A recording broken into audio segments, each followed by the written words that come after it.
menurut Katekismus Heidelberg, dipersembahkan oleh Sinode Gereja Kristus Tuhan.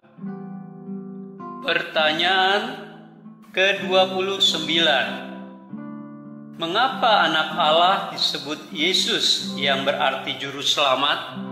Lagi pula, keselamatan tidak dapat dicari atau ditemukan pada orang lain. Bandingkan Yesaya 43 ayat 13, Yohanes 15 ayat 5, Kisah Rasul 4 ayat 11 dan 12, dan 1 Timotius 2 ayat 5. Hari ke-69. Saudara, kelaparan adalah masalah berat dalam hidup manusia. Banyak orang di dunia ini mengalaminya dan berdoa agar dilepaskan dari kondisi ini. Demikian juga masalah kemiskinan. Pemerintah senantiasa berusaha untuk mengurangi tingginya garis kemiskinan. Dewasa ini juga muncul banyak penyakit aneh, sehingga orang berteriak mencari pengobatan dan cara mengatasi penyakit itu. Inilah alasan orang mau mengeluarkan banyak biaya untuk mengatasi dan menyembuhkan penyakitnya, supaya mereka bisa bertahan dan tetap hidup. Akan tetapi, hidup dan mati di bawah kuasa dosa adalah yang terburuk dari semua penderitaan manusia dalam dunia. Menyadari betapa mengerikannya hal ini adalah tanda awal dari keselamatan kita. Kita tidak memiliki harapan dan masa depan jikalau kita belum didamaikan dengan Allah. Saudara, semua ideologi dan agama di dunia menjanjikan keselamatan. Namun hanya Yesus sajalah yang disahkan Allah sebagai satu-satunya juru selamat untuk merealisasikan kerajaan Allah. Yesus telah menyelamatkan kita dari dosa, dan Dia akan menganugerahkan kepada kita kerajaan kekal itu. Yesus yang dinyatakan dalam kitab suci adalah satu-satunya juru selamat yang kita butuhkan, karena hanya Dia saja yang dapat berkata dengan suara dan wibawa Allah, "Dosamu telah diampuni."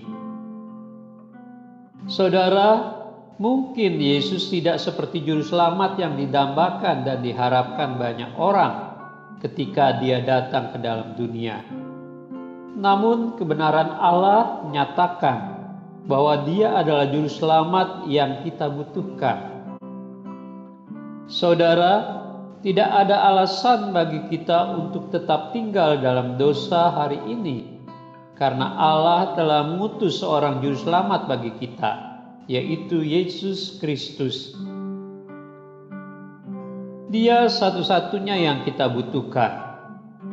Dia telah membeli kita dari kutuk dosa melalui pengorbanannya di kayu salib.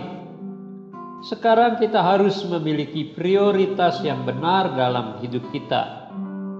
Janganlah kita berkata sekarang bahwa kebutuhan pertama kita adalah pekerjaan, makanan, rumahan, dan kesehatan. Semua itu memang diperlukan dalam hidup manusia. Namun satu masalah dasar yang harus diatasi adalah dosa. Karena itu kita semua pertama-tama membutuhkan seorang juru selamat. Jika tidak, maka kita tidak memiliki segala sesuatu dan kita mati dalam dosa dan kesia-siaan dalam hidup. Saudara, bukankah Tuhan Yesus pernah berkata dalam Matius 16 ayat 26, "Apa gunanya seorang memperoleh seluruh dunia tetapi kehilangan nyawanya?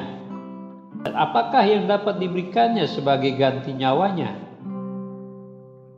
Saudara, perkataan Yesus menjadi peringatan bahwa hal yang paling penting dalam hidup adalah mengakui Dia sebagai Tuhan dan Juru Selamat.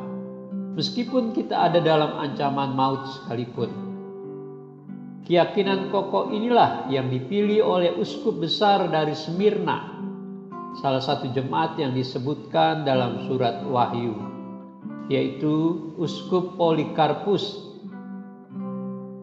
Dia menyatakan dia akan tetap mengikut Yesus meskipun di bawah ancaman maut. Baginya, selama 86 tahun merasakan kasih juru selamat sudah sangat cukup dan memuaskan. Jadi bagaimana mungkin dia harus menyangkali juru selamatnya? Polikarpus sadar bahwa memiliki juru selamat adalah hal terpenting dalam hidup dan bahkan melebihi kehidupan dan keuntungan apapun. Bagaimana dengan Anda?